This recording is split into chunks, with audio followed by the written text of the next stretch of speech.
Hi, Scorpio. Welcome to the Modern Spiritualist. My name is Raheem. Thank you for your patience this month. I know it's a little later than my usual. My dog died, and I had a lot of other stuff to just get through as well, so everything kind of slowed down.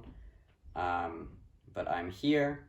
We're here to do the Celtic Cross spread for the month of April. This is for Scorpio, Sun, Moon, Rising, and North Node. But you can really use this for any placement as well, any Scorpio placement that you care about. And if you find yourself here for whatever reason, there's probably messages in here for you. That's kind of how it's set up energetically. So I just keep that in mind. I'm using the Quantum Tarot deck this month. There's no reversals in this deck, plus a Catalyst card with the Threads of Fate Oracle. So we'll just get started. The Catalyst energy is going to basically serve as like the wider theme for all of these cards. It's also just the highest alignment possible in this month. Like if you were to use the energy in the best way possible, it would kind of shake out to progress through developing the Catalyst energy, which this month is trust. So if you get lost in process or if you spiral throughout the month, you can kind of rely on this Catalyst energy to get you back to baseline. So, trust. Always a big theme for Scorpio. Scorpio is always presented through their life with things that they absolutely cannot trust, and then they have to learn how to cultivate trust within themselves as they go through their path. So it's probably a key month for you in terms of your soul development and your healing work. Because if you can kind of access this trust, that's a really big milestone in terms of Scorpio life path stuff. So let's feel into this. So this is about trusting yourself primarily. If you don't feel good about a situation, you're probably right. I'm getting that very strongly. If somebody says something that hurts you this month, you're probably right. They're probably in the wrong. I would also, the one caveat, because you're Scorpio, so I have to say this, that doesn't mean that you can retaliate however you want to, right? The best thing to do is to kind of go in, find out why it hurts, and then either be transparent and honest with that person, or just set a new boundary with that person and just decide, okay, you're not going to hurt me anymore, you know? And so make sure that you take it upon yourself to be empowered in a good way. This is also just about trusting your process itself. There's a lot of swords energy this month. That means that your mind's not always going to be your friend, okay? So in that sense, know what to trust in yourself and what not to. If it doesn't sound good when you hear it spoken to you, it probably isn't true. If it's not loving, it's not true, okay? So if your mind is beating you up this month, you're going to want to push back on that. But you also are going to want to invite it in and find out the true source or the essence energies underneath the negative self-talk. So, what's the real emotion behind it? And what's it really telling you about your process, right? So trust your process. Trust that what's coming up needs to come up. That's why it's surfacing. If it wasn't surfacing to be healed, it wouldn't be surfacing. It means you're ready for it. That's why you're confronting these things. Very mature themes this month. Very sobering month, it seems. Which is good. That means that this month is meant to kind of get you into a more mature space, which is an admirable thing. It feels like there's more, so I'm going to keep going here, see what else comes in. Trust your helping spirits first and foremost, if you trust nothing else, right? Trust, and if you can't, access them, just trust that they're there for you. They're holding a container for you, and they're making sure that you, stay as safe as possible within what they can do. And then also make sure you ask for help, because if you don't ask, they won't. That's kind of the nature of helping spirits. Spirits that aren't very helpful for a reason. And one of those means they don't have an understanding of certain things, whether they're malignant intent or they're just not resolved energies. And so in that sense, it's like, it's easy to be impacted by spirits that don't have your best interest at heart unless you set a boundary specifically, because they don't understand boundaries. With helping spirits, because they understand boundaries, if you don't ask them for help, they won't. They won't invade your space. They won't invade your field unless you ask, right? Because it would be considered invasive. It would be considered crossing a boundary. So in terms of trusting your helping spirits, you need to make sure that you're asking for help. that you ask them to help you in whatever you're trying to get help with, that you ask them to help you keep energies that aren't in your best interest out of your field, all of those things, because if you don't, they won't. You need to ask, okay? So that's coming in strong. Okay, so I'm gonna move on. I think the big question here is being able to understand and clearly discern through this month what can you trust and what can't you trust. And I think a good guideline for that is it loving? Is it loving? Is it kind? Is it necessary? And if not, it's probably not true, or not true enough for you to give it your time and attention, okay? And that speaks for things outside of you and inside of you. Moving into the Celtic Cross spread.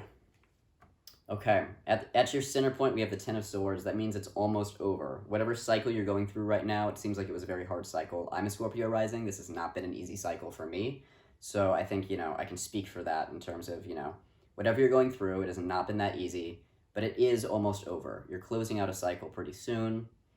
The Ten of Swords can mean pain, but it always means like the last gasp. Like, you're at the most painful point, it's not going to get worse. And so in that sense, I think it's always relieving, because it's not giving you any information you don't already know. Whatever you're struggling with, you've been struggling with, but it is saying, hey, you're almost crossing the finish line. You're almost there, Yeah, not far to go now. Not far to go now. And remember, this pain that you're going through is mostly old pain. Mostly, So, just keep that in mind. Just trying to feel into... I'm being told that I should kind of speak about my process right here. So, like I said, my dog died. And I'm, obviously grieving. There's grieving cards here. There's the Ten of Swords. That's a grief card. The 8 and 9 of Swords are both kind of grief cards. The Death card is a grief card, and so is the 3 of Swords. So there's lots of, grieving potential here that maybe you're grieving too. Maybe the pain is about something else. But I'm feeling grief, and I'm also noticing that, I'm good at grief. I've had a lot of practice. I'm Scorpio rising, life path stuff. I've had a lot of practice, right? So, for me, even though the grief is new, I'm grieving, a recent loss. A lot of the deeper pain, like what I would consider to be like 8, 9, 10 of Swordsy, even 3 of Swords type pain, is actually not the grief itself for the loss of my dog.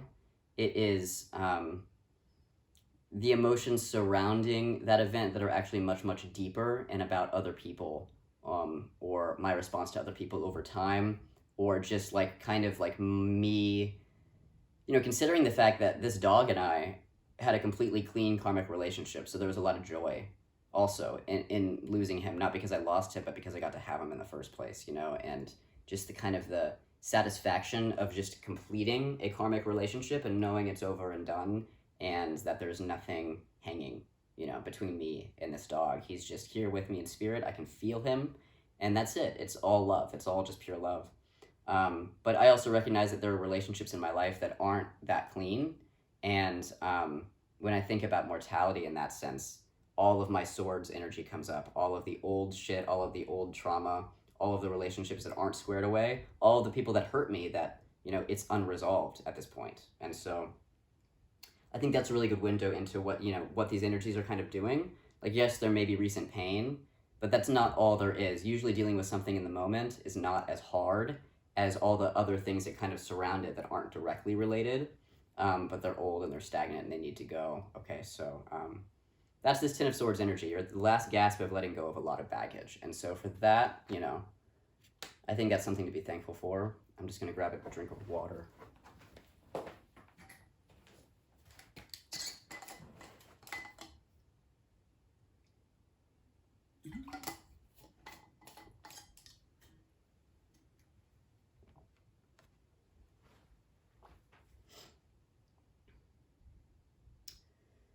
Crossing the Ten of Swords, we have the 8 of Swords. Okay, what I really like about this deck, actually, I really like the imagery in this deck, because you see this figure, and looks like a woman. So this woman is like behind these 8 swords, right? And there's kind of 2 kind of running vertical, the rest are running horizontal, and kind of creating this like cage, like bar cage situation. But it's a little more chaotic than that, which I think really speaks to the way that thought forms work, thought wavelengths work. And then there's all this dust and debris, like space dust and debris in the way, right? So she's like looking through these swords, these like prison bars basically, and through dust. And so what's important here is that these energies are unclear. What you are seeing and what you're thinking about the situation is not completely reality. And so we have to go back to trust here. In terms of the balance here is trusting what's coming up for you because they're coming up for a reason, and also trusting the greater reality behind it, that, you know, what's coming up is your shit and it's valid, but it isn't fully real, right? In terms of the big reality, which is unconditional love, which is the threads that weave our reality together. So if it's not unconditional love, it's not completely real. It is totally 100% valid, and all the feelings and thoughts that you're having stem from something, stem from some source, right? It's probably deep past, right? And so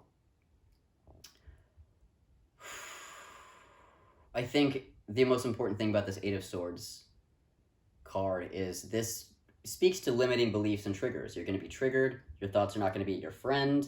Limiting beliefs are going to come up to try to keep you small. Now, it really, what I feel about this card is because of the dust, it's like all of this stuff has been kind of stirred up, right? And so it's already been here, I'm sure. You've been dealing with this.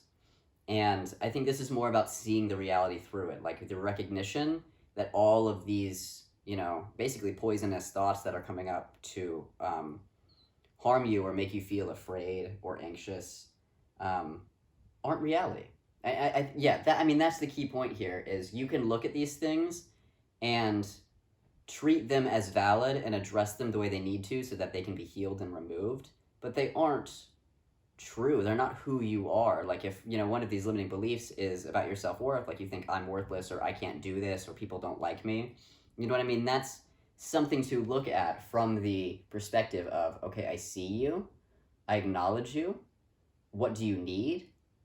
And then meeting that need rather than just running with the traffic and saying, yes, I am no good. Yes, I'm not worthy, you know, and now we're in a spiral. So it's just, you know, create that little separation between you and your thoughts. That's what mindfulness meditation teaches you how to do, is separate yourself from those thoughts just a little bit to give enough wiggle room that you can change it, right? Taking that observer role. So I think this is the challenge here. And by challenge, I don't even mean it needs to be hard or it needs to be a problem. By challenge, I just mean this is what's being asked of you. This is what is being asked of you so that you can step up and evolve, you know, and heal. So there you go. Deep past affecting the present, we have the Nine of Cups.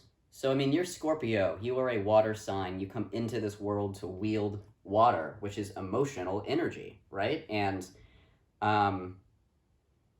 you know, Scorpio just has this particularly interesting, almost like water whip kind of thing, where it's like, yes, you're a water sign, but there's this directionality that almost makes me think fire. You know, it's a fiery kind of water. It's dynamic, it's directional, it's focused. And so remember who you are. I mean, I think the Knight of Cups, this being in your past, I think what it's really saying is remember who you are in essence. You know, who were you as you were coming out the womb? Who were you before anybody placed limitations on you, before any of the traumas came to light? Although coming out the womb in and of itself is a trauma. So even before that, who were you before that, before your birth? You know, whether you consider that to be conception or as a soul, making the choice as to who you're going to incarnate into in this lifetime, you know. But I really see it as like, who were you in utero? Who were your pure energies before coming into the world in a reality where these things start to get manipulated and inhibited? So Knight of Cups, Knight of Water, remember that you are an emotional being. That's where a lot of your power comes from. The Scorpio life path is just about learning how to wield it properly, because, you know, the water whip is a whip. It has an edge, and you have to be careful.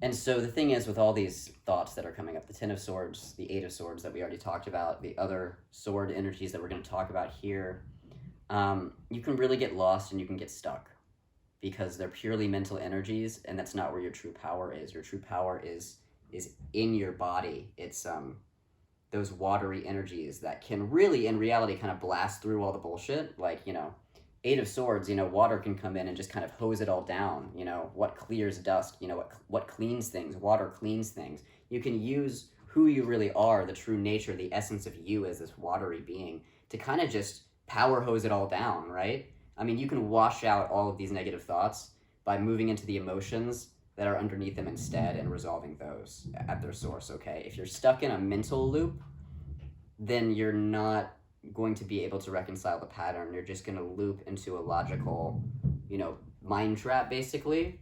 And it's not actually moving energy because the source of the loop is actually emotional. Okay, so just keep that in mind. In your foundation, we have the Eight of Pentacles. I love this card.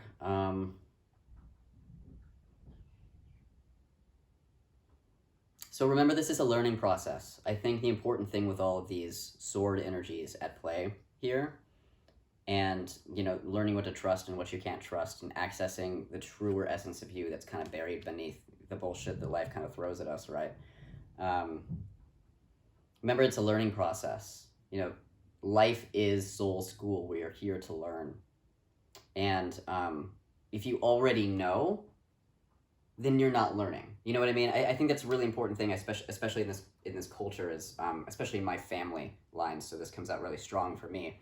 Is this sense of like, if you don't know, you're stupid, and so you have to know everything, right? And that's just not what that does. Is it actually blocks you from flow.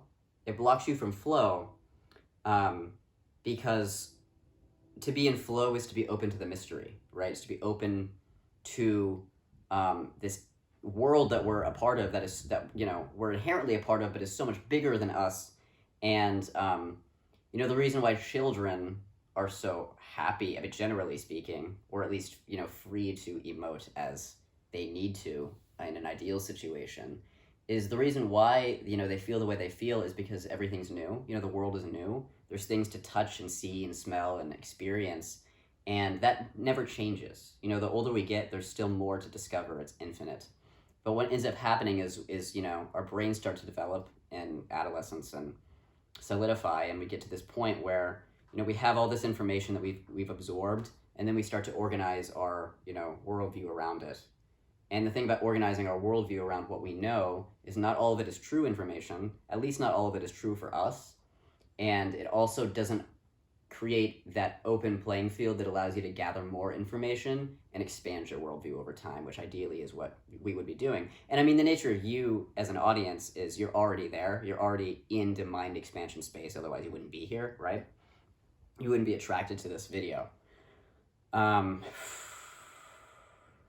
But even within that, we still have to, at certain points, at least once a cycle for me, is I hit this point where I go, oh, I've found the like cluster of thoughts that think they know, right? Like it's like a logical proof, right? These like, the way things stack on top of each other. And you have to isolate the source, the one at the bottom. It's like Jenga. You have to get to tear down the false foundation, you have to get the block that's going to remove everything and topple it over. And so you have to find that piece of information, where's the lie? And all this information that I've gathered and all the ways that I've created logical systems around it to, navigate through my world, right? Where's the lie, right? Because then you can just remove it and the whole thing falls apart. And so even if you're looking at something that seems really tangled, like this really tangled web of thoughts and ideas that you're kind of trying to force into reconciliation, right? So you can move on. I think you just want to move on, but you're confused. It's, all these swords energies kind of implies just confusion. You don't know what is real or true for you right now. And so what the Eight of Pentacles is saying, that's okay. You don't have to know. You don't have to know. And part of the nature of, restructuring our minds and finding things that work better for us and are less painful for us is that, when you're stuck in the middle of transformation, not stuck, but when you're in the middle of a transformation, you're neither here nor there, and that is inherently messy. I think of, early puberty, where people don't know what their bodies are doing yet. They're kind of in the mess of transformation, and it feels kind of gross, you know what I mean? So you're kind of in mind puberty, like you're in this phase where you're changing, and it's okay to be in the mess of that. It's okay to be in the mess of transformation. It doesn't have to look pretty. It doesn't have to have a pretty little bow on top of it yet, okay?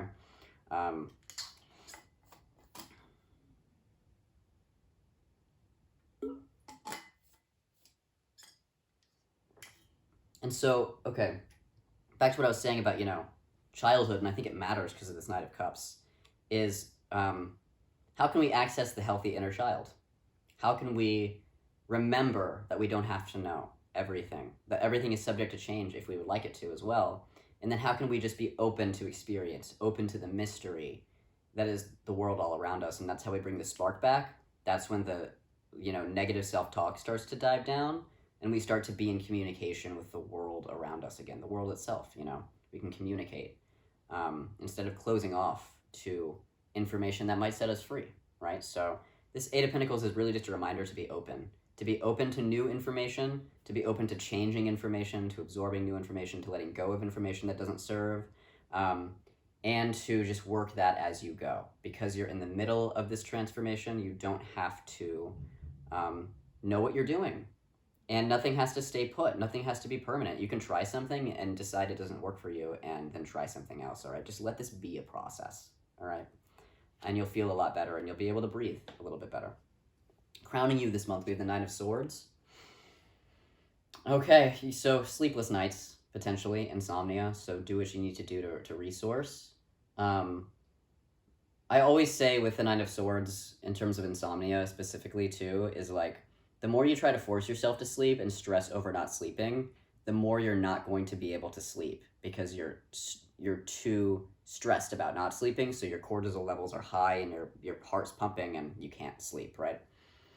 And so it's like if you find yourself in an insomnia space, really access this Knight of Cups and just be imaginative and breathe and be in flow and just kind of write it out and accept what is instead of trying to force something that isn't happening, because it's just going to end up doubling down your time, okay? And so anything you can really do to get out of your mind and into your body, whether you drink lavender tea, whether you take, harder prescription drug or non-prescription drugs, I don't really care what you do. Whatever you need to do to bring yourself back into your body and out of your mind at night is really going to help. I think setting boundaries too is important, like because I work by myself, like because I work independently, right? I've gone through phases where my work never stops. I'm always thinking about work. I'm never setting that boundary because I'm, working from home, and I care about my work, and so it's just kind of constantly on a loop. And so I was kind of wearing down at a certain point a long time ago, and I had to start to set boundaries. Like after 6 p.m., I'm not going to think about work at all, and I'm not going to think about it again until tomorrow morning after my shower, right? And that kind of creates gaps and boundaries in my system to where I can really relax because I'm not thinking about what I have to be doing, and that can sometimes help me too. What else? This being in your crowning position. These are all of the anxious thoughts that are swirling through your head potentially. So like all of the negative self-talk, all of the self-limiting belief, all of the what ifs, what if something goes wrong, all of those thoughts. This being in your crowning position, and also this being crossing the main energy here, the Ten of Swords, I like because it means you're aware of it. What I was saying with the Eight of Swords is, you're hitting a point where you realize, oh, all these thoughts aren't reality. It's just anxiety, and I need to deal with it as such, right? And the Nine of Swords in the crowning position is kind of saying that you're there. You are thinking about, you're aware of the thoughts, and you're able to make that separation. If not now, then throughout this month, that's kind of what you're learning how to do, how to notice, okay, this thought doesn't serve me, so I'm not going to treat it like it's reality, right?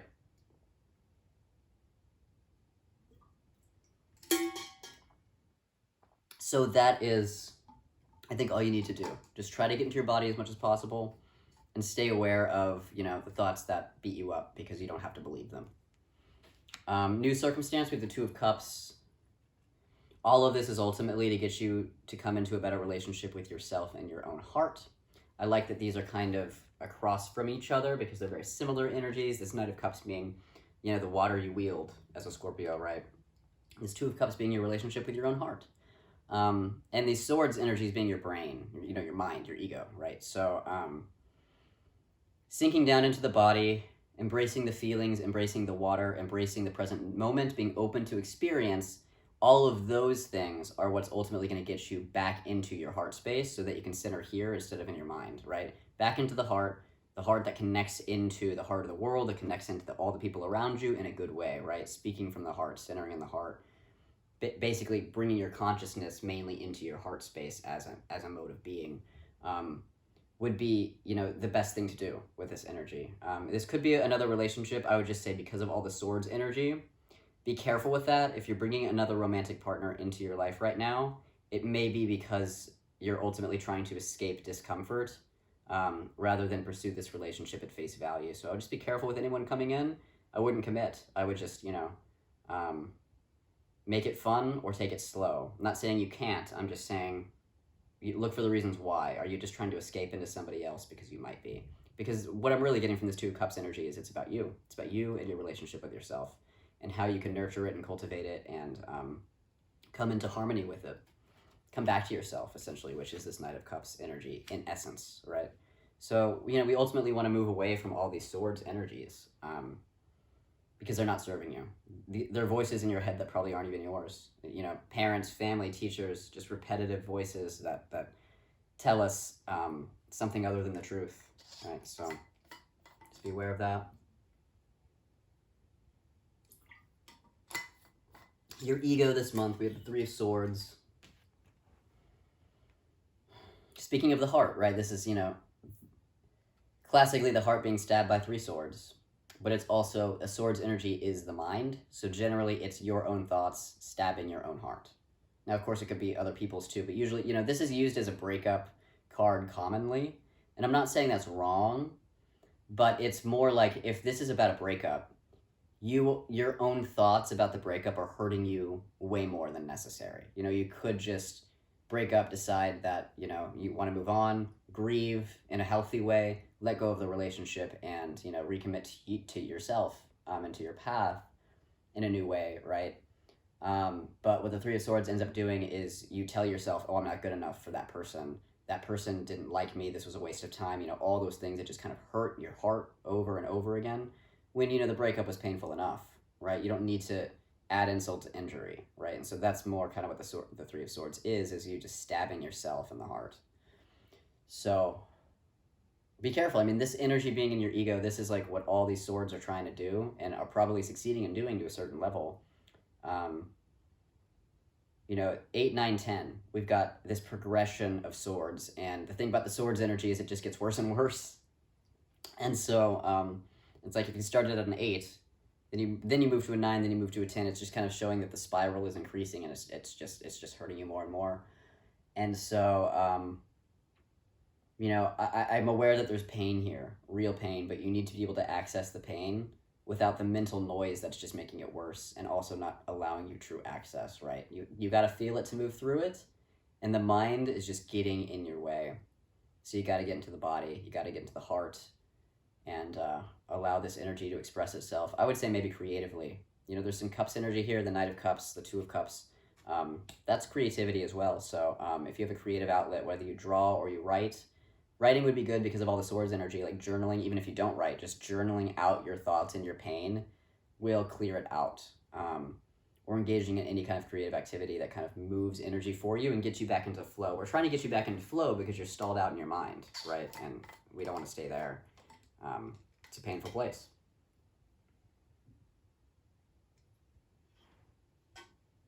So an important thing here is things aren't what they seem.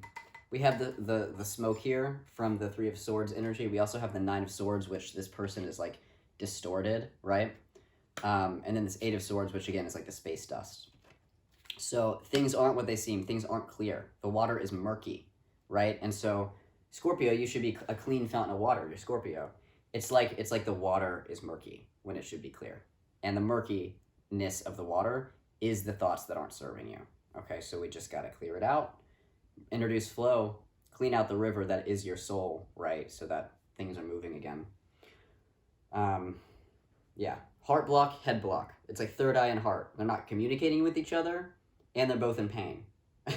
And so the heart just needs to air the pain. The mind needs to reorganize itself around the heart as it heals, so that you create a better worldview for yourself and you learn from this pain instead of perpetuating it down the line, okay? Your environment this month, we have the Wheel of Fortune.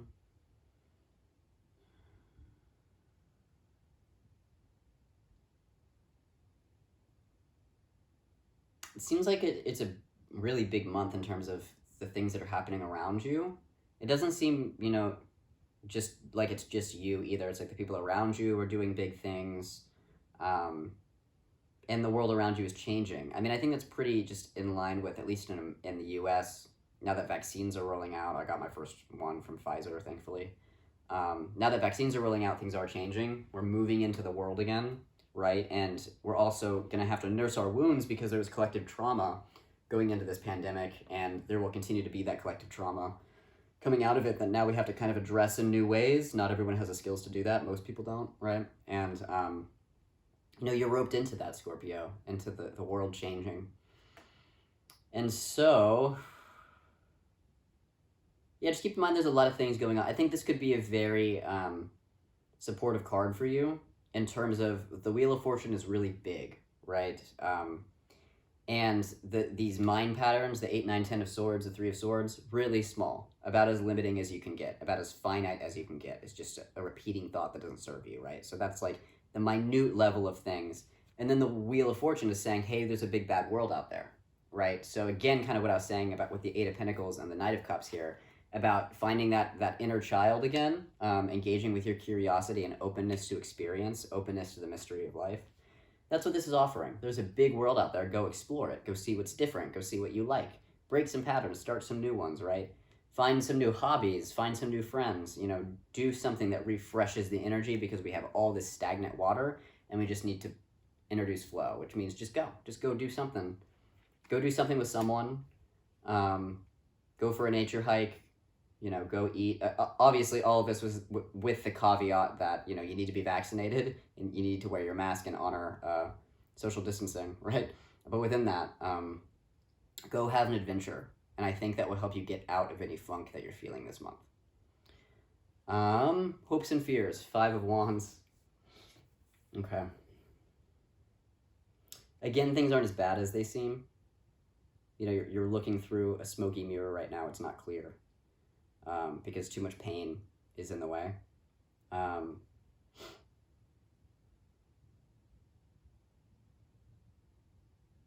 And remember that all the energy that you're using to fight yourself or to fight others, honestly, both. I mean, all these negative self-talk patterns are ways that you're fighting yourself, but also the ways that you combat others. All of that is energy that you're using up, right? And so if you're using energy to fight yourself and to fight others, you are wasting energy. You're depleting yourself. And so if you can redirect all that fighting energy into healthier things, into being adventurous, into exploring, into your healing, into love, into taking inspired action in the world on things that you care about, into loving other people, into loving yourselves, right? Now you're creating, instead of, you see the star here is kind of these wands that are like cross points at each other, so it creates this finite kind of restricted energy.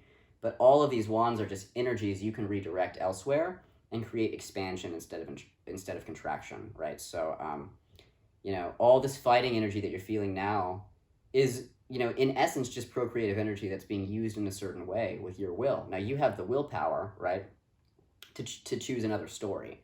And so if you can kind of one by one kind of move that energy, the directionality of that fighting energy into creation instead, then you just opened up your world, right? And you're going to feel better. And you're going to have more energetic access. You're not going to feel as drained or as tired because you're not spending all this time fighting down this one road, right? I mean, there's many, many rivers lead to the ocean. Let people do their thing, okay? And you do yours, first of all. And, second of all, just for you, just for your ability to build bridges instead of barriers, right? Because it's all the same energy, it's just how you're using it. And then your outcome this month, we have the Death card. This is you, this is great. The end of a cycle. And so I'm also getting a call back to this 10 of Swords here.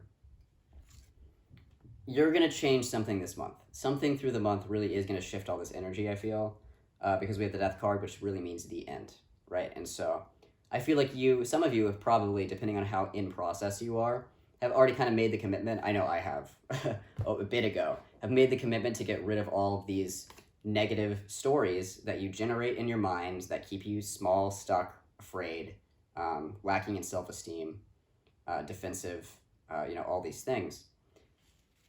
And it looks like, you're making that commitment. You're just like, kind of now you're like, okay, I'm tired of these things holding me back. I'm going to move on. I'm going to get rid of these things and create a clearer pathway for myself, right? And then the death card is saying you absolutely are going to get there. This is saying the end. You're saying, I'm tired of this stuff in the way. And the death card is saying, okay, then it's over, right? So this is kind of the last gasp. And I really do think the route here is find your flow. Just find your flow. Get into your body and find your flow. Trust what you can trust. Trust what you know you can trust, and trust it all away, okay? And let go of the rest, because you don't need it. I think that's all I have for you. Looks like a very internal month, just in terms of like a lot of what you're fighting is within you. And the only, experience I'm really getting from the environment is like, everything is changing and everything's opening up. So it's encouraging you to open up with it. And, if there's people in your life that you're fighting, try to seek a way to build a bridge to them instead of a barrier, okay? And I think through that is just going to be your own healing work. Why are you lashing out at this person? What's the real emotion underneath it, and what does it need? How can you meet the needs of those emotions that have been buried underneath all this negative self-talk, okay? And trust yourself, and trust your path, and trust your helping spirits, okay? So I hope you have a good month. I know we're already about a week into it, so I will see you guys in 3 weeks-ish. Like this video if you liked it, subscribe if you want to see the next video, and I will see you guys in May. Thank you, Scorpio. I love you.